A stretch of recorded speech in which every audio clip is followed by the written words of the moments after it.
tous les amis, cette semaine on vous présente un petit SUV avec un grand cœur, le nouvel Audi SQ2. Il présente le gabarit d'un Renault Captur avec le moteur d'une Audi S3, rien que ça. Je vais vous présenter ses spécificités extérieures, intérieures, vous donner mon avis sur son comportement routier et enfin vous dire s'il est préférable de l'acheter ou de le prendre en location longue durée. Et surtout les amis, n'oubliez pas sur YouTube, activez la cloche, abonnez-vous à notre compte Instagram Le Vendeur Automobile et moi je vous dis à tout de suite. Dans le segment des SUV urbains, les petits moteurs font la loi et rares sont les puissances supérieures à 150 chevaux. C'était sans compter sur la fougue du constructeur d'Ingolstadt qui propose avec ce Q2 non seulement une puissance de 300 chevaux, mais aussi 4 roues motrices. Et pour les sceptiques qui pensent qu'il n'a de sportif que son look, je vous invite à en prendre le volant, activer le mode dynamique et vous comprendrez mieux l'expression se faire catapulter à l'accélération. Le nouveau SQ2 présente une allure sportive plutôt classique, même s'il a des spécificités extérieur bien à lui. On va commencer sur la calandre avant. Alors déjà, vous avez le petit logo SQ2 sur la gauche de la calandre, en plein milieu, le gros logo Audi. Et vous avez ces barres verticales qui soulignent son côté sportif et agressif. Il faut savoir, il y a 3 nuances de gris sur la calandre avant de ce SQ2 que nous avons aujourd'hui. Alors ici, vous avez un gris anthracite laqué sur toute la calandre de l'avant. Juste en dessous, l'encerclement des entrées d'air est dans un gris foncé satiné. Et juste en dessous des entrées d'air et de la calandre, vous avez cette lame qui prend toute la largeur du pare-choc qui, elle, est gris clair. Alors, autre point qu'il faut noter, vous avez bien sûr les capteurs du parking distance control qui sont juste ici, qui vous permettront de ne pas toucher les obstacles que vous aurez devant votre véhicule lorsque vous le garerez. Vous avez aussi les lave-phares qui se situent juste en dessous des phares. Et vous avez ces magnifiques phares que je vais vous détailler avec juste là, vous avez les feux de jour. Là, le clignotant lorsque vous l'activez. À l'intérieur, le bloc extérieur, ce sont les feux de croisement. Et à l'intérieur, c'est le bloc des pleins phares. Je vais vous allumer ces phares. Il faut bien sûr mettre le contact. Et là, regardez, j'active les pleins phares et je vais activer les clignotants. Passons maintenant à la partie latérale sur ce nouvel Audi SQ2. On va commencer par les jantes et les pneus. Alors les jantes de notre modèle d'essai sont d'une taille de 19 pouces, contrairement aux jantes de série qui, elles, présentent une taille de 18 pouces. Le véhicule est chaussé sur 4 pneus Hankook Ventus S1 Evo 2 d'une largeur de 235 sur les 4 roues du véhicule. Vous l'avez sans doute remarqué, les passages d'ailes ainsi que les bas de caisse sont de couleur rouge comme le reste de la carrosserie, contrairement au Q2 de base. Également, petit élément, vous avez des élargisseurs d'ailes juste ici, qui bien sûr ont un intérêt pratique et technique, mais aussi en termes de design. Lorsque vous regardez de devant ou de derrière ce SQ2, ça souligne son côté massif. Autre élément, regardez, vous avez le sticker Quattro juste ici que vous pourrez ajouter, qui fait référence au système à 4 roues motrices du véhicule. Des rétroviseurs de couleur noire, tout comme les encerclements de fenêtres, regardez, en noir laqué. Et vous avez une délimitation juste ici, elle aussi en noir laqué, qui délimite le toit du reste de la carrosserie. Ça a un intérêt, forcément, si vous devez repeindre des éléments, que ce soit le toit ou la partie basse, vous n'aurez pas à repeindre l'ensemble de la partie, mais juste la partie concernée. Bien pratique. Sur la partie arrière, déjà, la première chose que nous voyons, c'est l'antenne de couleur noire, tout comme les encerclements de fenêtres sur les parties latérales. Il y a aussi le becquet arrière qui est présent pour le coup sur tous les Q2 qui finit la ligne d'une très belle manière sur ce petit SUV urbain. Autre élément, bien sûr, lorsqu'on regarde l'arrière, et ce qui vraiment saute aux yeux, c'est tout comme à l'avant, cette lame de couleur gris clair qui souligne, bien sûr, juste en dessous, le diffuseur arrière avec ses 4 sorties d'échappement qui, elles, sont peintes en noir. Si on remonte un tout petit peu, vous avez bien sûr sur la gauche le logo SQ2 avec le logo Audi bien sûr au centre et les capteurs du système de parking qui sont situés tout au long du pare-choc arrière. Sur les feux arrière, les designers ont fait un travail remarquable. On a l'impression, lorsqu'on regarde les feux arrière, qu'ils sont pleins, et en fait pas du tout. Regardez, ils sont creusés à l'intérieur. Et lorsque vous regardez latéralement, ça lui donne un côté très agressif, je trouve. C'est un élément à noter. Passons maintenant au moteur de ce Audi SQ2. Alors déjà, pour ouvrir le capot moteur, vous n'avez qu'à actionner cette manette en la tirant vers vous. Le capot va alors s'entrouvrir et vous n'aurez qu'à positionner votre main ici et actionner cette petite manette vers la gauche pour ouvrir complètement votre capot moteur. Alors première chose, regardez, ici on a un vérin hydraulique qui maintient votre capot ouvert. Et vous avez ici un isolant acoustique. Je le précise parce que c'est maintenant assez rare sur les voitures d'aujourd'hui. Pour des soucis d'économie, beaucoup de constructeurs retirent ce genre d'isolant. Et ça bénéficie bien sûr au calme que vous avez lorsque vous conduisez votre véhicule. Autre élément, regardez le numéro de série du véhicule qui se situe sur la partie gauche de votre moteur. Le moteur, vous l'avez sans doute reconnu, c'est le TFSI. 2 litres, 4 cylindres, essence. Vous avez un turbo dans cette voiture et c'est le même moteur que sur les Golf R et autres Audi S3. 300 chevaux, 400 Nm de couple, 0 à 100 km/h dont ce SQ2 a battu en seulement 4,8 secondes et une vitesse de pointe de 250 km/h. La boîte de vitesse est une boîte de vitesse à double embrayage, à 7 rapports, qui envoie la puissance aux 4 roues du véhicule puisque c'est une technologie Quattro. Au niveau de la consommation, on a été assez surpris positivement puisque après 400 km d'essai, on a constaté une consommation de 9,3 litres au 100 km, ce qui n'est vraiment pas beaucoup pour une voiture qui vous propose des performances de voiture de sport. Au niveau de ses dimensions, ce SQ2 est un tout petit peu plus petit que la Golf R dont je vous parlais quand je vous ai présenté le moteur, puisqu'il mesure 4,19 m contre 4,26 m de long pour une Golf R. Sur la largeur, il présente une largeur de 1,79 m et une hauteur de 1,51 m. L'empattement est plutôt court. Pour un SUV urbain, il fait 2,60 m d'empattement et il présente un poids de 1 tonne 510. À 50 900 €, le SQ2 est tout simplement 2 fois plus cher que le premier modèle Q2 proposé, le 30 TFSI avec son moteur de 116 chevaux, qui lui est proposé en tarif de base à 26 490 €. Et même par rapport à ses concurrents directs, comme le Mini Countryman John Cooper Works, qui est facturé 43 400 € en prix de base, ou encore le Cupra ATK, qui lui est presque un cadeau du ciel, à 42 500 €. Le SQ2 présente un prix beaucoup plus cher, entre 7 et 8 000 € par rapport à la concurrence. C'est bien dommage. Passons maintenant au coffre de ce SQ2. Alors un coffre assez petit, 355 litres de contenance à l'intérieur. C'est 50 litres de moins que les versions 2 roues motrices. Alors 355 litres, pour vous dire, c'est presque le même volume que la nouvelle Classe A de Mercedes. On est vraiment sur un petit volume. Si vous voulez partir en vacances avec votre famille, ça va tout de même être compliqué. Alors, plusieurs choses à noter dans ce coffre. Alors, regardez, déjà, on va commencer par le triangle de signalisation qui se situe juste ici, dans la partie supérieure du coffre arrière. Je vais le fermer. Ensuite, vous avez dans le coffre donc un rangement sur la gauche avec une prise 12 volts sur laquelle vous pourrez brancher votre kit de gonflage qui se situe sous le plancher du coffre, qui est juste ici. Vous avez un cric sur la gauche. Et en plein milieu, vous l'aurez remarqué, ce n'est pas une galette, qui est une option à 145 €, mais bel et bien votre caisson de basse Bang & Olufsen. En fait, lorsque vous prenez l'option de la galette, vous allez pouvoir la placer tout autour de ce caisson de basse. Autre élément, vous avez des feux à LED à droite et à gauche pour éclairer le contenant de votre coffre. Et enfin, pour finir, un filet de maintien est aussi disponible.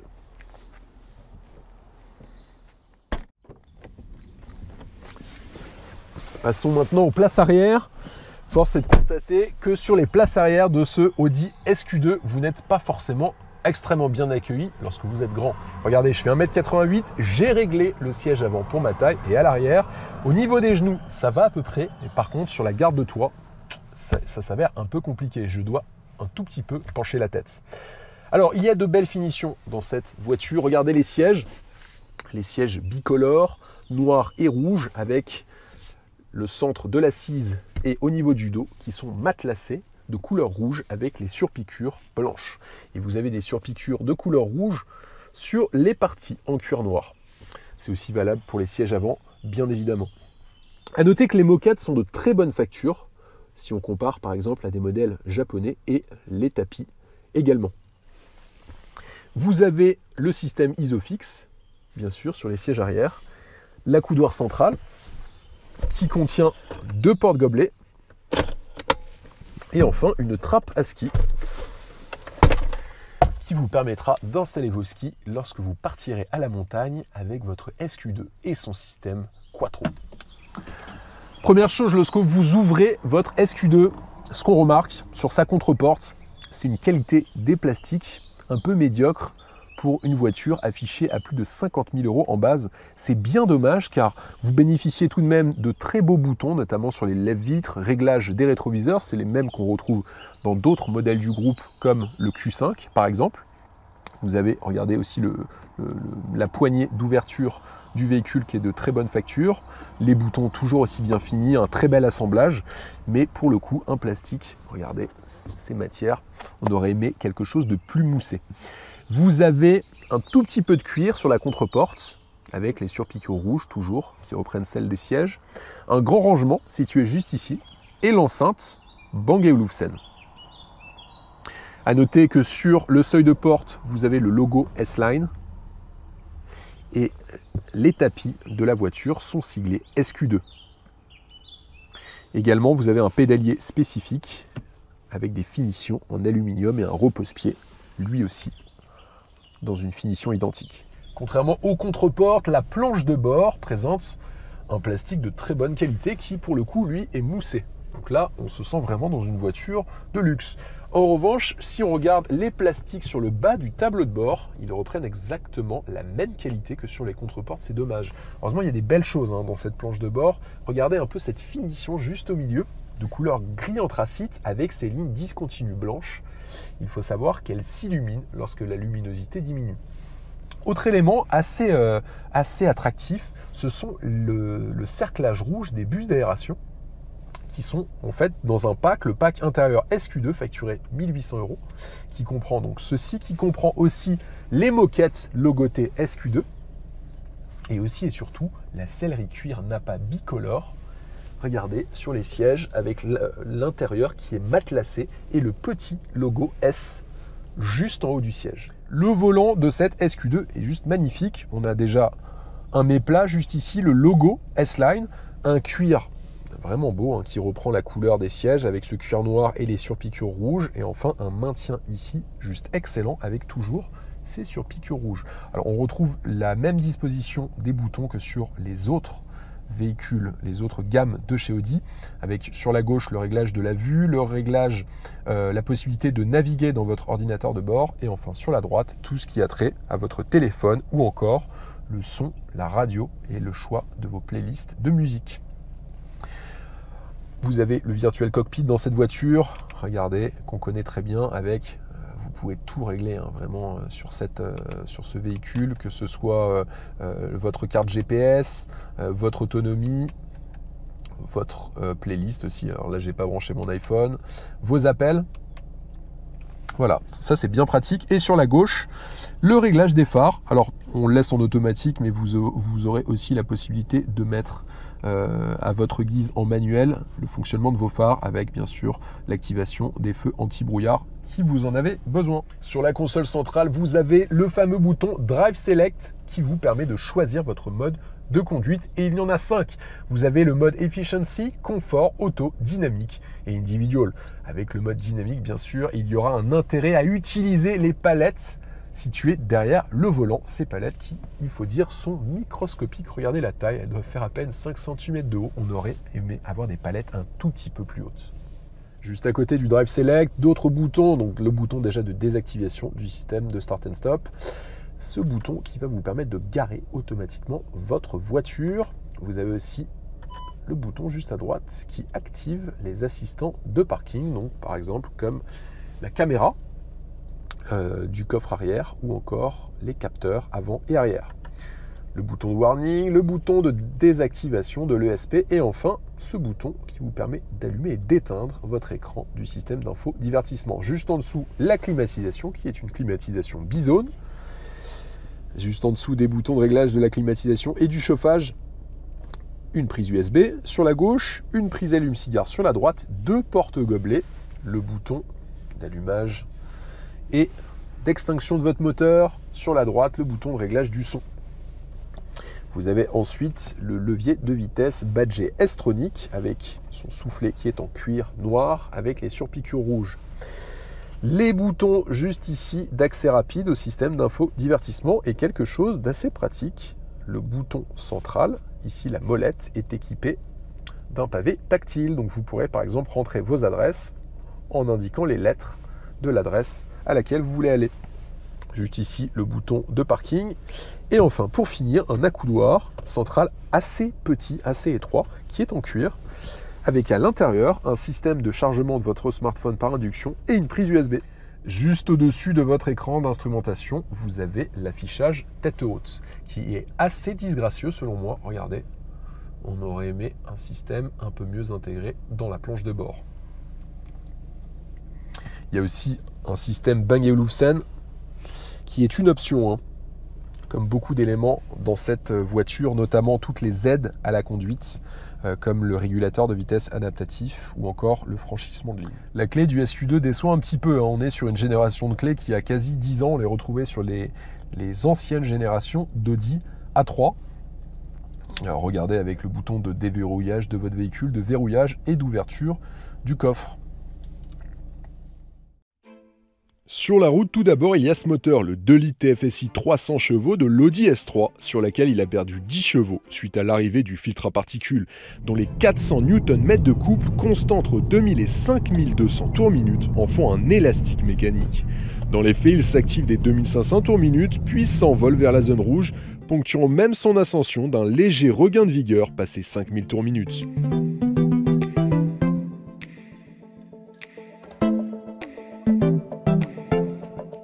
Ensuite, la boîte S-Tronic égrène les rapports sans la moindre rupture de charge et paraît là encore mieux gérée que celle du petit frère, le 35 TFSI. Pas de sous-régime abusif en mode normal, pas de sur-régime intempestif en mode sport. Et toujours une belle rapidité en mode manuel, à condition de ne pas appeler trop tôt le rapport inférieur au freinage.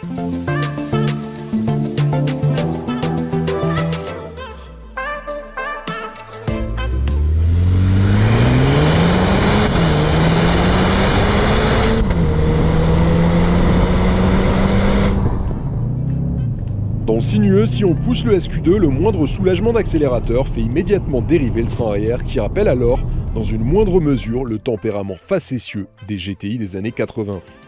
De type Haldex, la transmission Quattro empêche d'entretenir ces belles glissades à la réaccélération, mais ne fait pas non plus tirer tout droit à la reprise des gaz, bien aidé par le léger freinage appliqué aux roues intérieures pour limiter le sous-virage.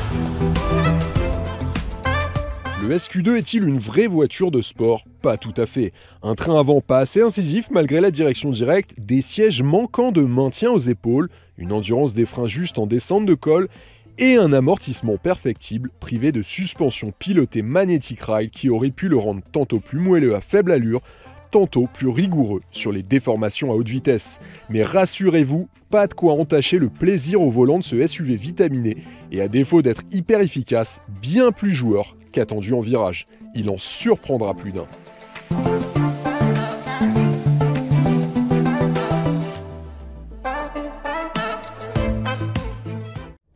Est-ce qu'il est préférable d'acheter ou de prendre en location longue durée ce nouvel SQ2? La question va surtout se poser pour les entreprises et les professionnels, notamment à cause de la taxe sur les véhicules de société qu'il faudra payer.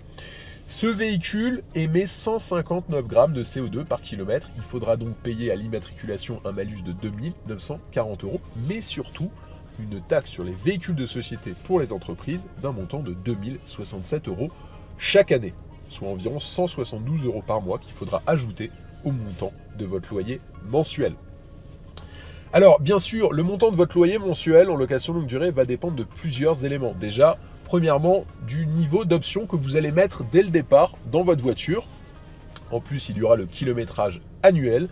Et enfin, et surtout, l'apport initial que vous êtes prêt à mettre dès le départ pour faire baisser le montant de vos loyers mensuels. Si vous voulez un devis précis, allez sur le site levendeuroautomobile.com. Dans la section leasing, vous remplissez le formulaire et vous recevrez un devis exact.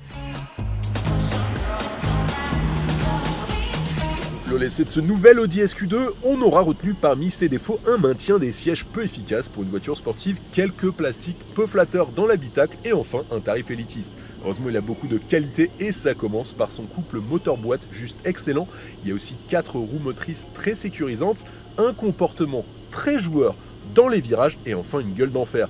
Les amis, laissez un commentaire, mettez un pouce bleu, activez la cloche et moi je vous dis à bientôt. Allez, ciao!